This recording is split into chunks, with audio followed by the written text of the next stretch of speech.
मैं doctor Rashmi Agrawal, associate professor history, SMB government PG college Nadwara. हम MA final history का second B paper ले रहे हैं, जिसका नाम है इंस्टीट्यूशन ऑफ मेडिवल इंडिया। उसमें आज हमारे अध्ययन का विषय है सुल्तान अलाउद्दीन खिलजी का राजत्व सिद्धांत।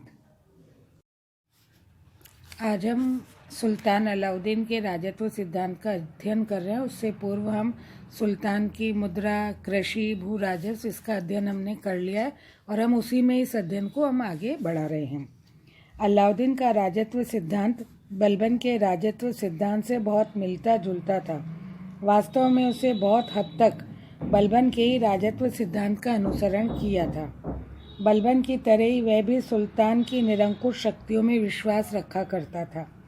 वह अपने कार्यों के लिए सुल्तान को केवल ईश्वर के प्रति ही उत्तरदायी समझता था तथा पृथ्वी पर ईश्वर का नायब होने का दावा किया करता था।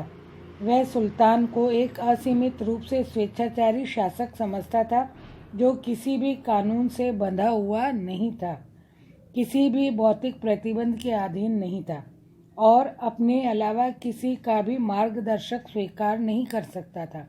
अलाउद्दीन इस बात को स्वीकार करने के लिए कदापि तैयार नहीं था कि पुराने अमीर फिर राज्य में शक्तिशाली हो जाएं और उसकी नीति को प्रभावित करने का प्रयास करें। वह पूर्ण रूप से उनको अपना सेवक बनाकर रखना चाहता था। इसीलिए उसने उनको इतना आतंकित कर दिया था कि किसी अमीर में इतना साहस नहीं था कि वह किसी प्रकार की भी सलाह सुल्तान को देने का प्रयास करें। अलाउद्दीन का मानना था कि धर्म का राजनीति से कोई संबंध नहीं है, इसीलिए उसने उलेमाओं को राजनीति में हस्तक्षेप करने की कभी आज्ञा नहीं दी थी। उसने कहा कि उलेमाओं की अपेक्षा मैं अधिक अच्छी तरह से जानता हूँ कि राज्य की अच्छाई के लिए क्या आवश्यक है और क्या उचित है। उसने अपनी नीति की व्याख्या करते हुए कहा, मैं नहीं जानता कि कानून की दृष्टि में क्या उचित है और क्या अनुचित, किंतु मैं राज्य की अच्छाई के लिए जो उचित समझता हूँ उसी के करने की आज्ञा देता हूँ। कयामत के दिन मेरा क्या होगा मैं नहीं जानता। इस प्रकार अलाउद्दीन पहला दिल्ली का सुल्तान था जिसने धर्म पर राज्य के नियंत्रण को स्थापित कर दिया था।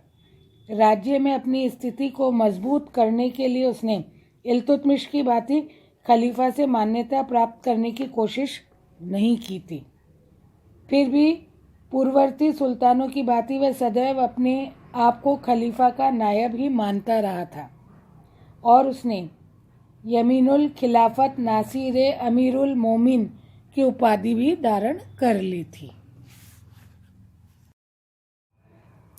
अलाउद्दीन सुल्तान की सार्वभौमिकता में विश्वास रखता था, जो पृथ्वी पर ईश्वर का प्रतिनिधि मात्र था। उसका विचार था कि ईश्वर ने राजा को अधिक बुद्धि दी है जितनी अन्य किसी मनुष्य में नहीं है और उसकी इच्छा ही देश का कानून होनी चाहिए। उसका यह भी विश्वास था कि सुल्तान अन्य किसी सुल्तान को नहीं मानता है।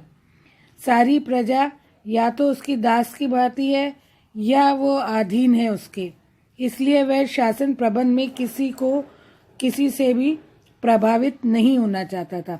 सरदारों व उलेमाओं दोनों को ही वह शासन से दूर रखना चाहता था। उसने सबके हृदय में भय पैदा कर रखा था। वह अपने विचारों के अनुसार देश पर शासन करना चाहता था। उसने अपनी शक्ति की वृद्धि के विषय में खलीफा की अनुमति लेना आवश्यक नहीं समझा और इसीलिए उसने खलीफा से अपने पद की मान्यता प्राप्त करने के संबंध में कोई याचना कभी नहीं की थी। इसी के साथ हमारा ये अध्ययन समाप्त होता है।